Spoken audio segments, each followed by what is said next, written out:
بسم اللہ الرحمن الرحیم۔ صحیح بخاری حدیث نمبر 265 265۔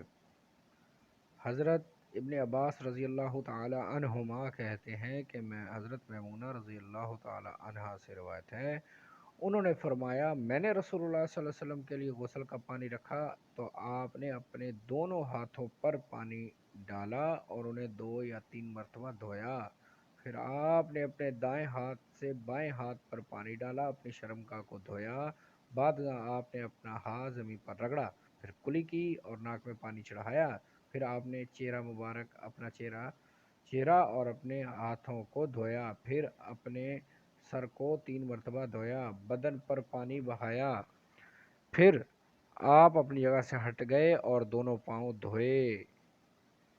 صحیح بخاری حدیث نمبر 265۔ صحیح بخاری حدیث نمبر 265۔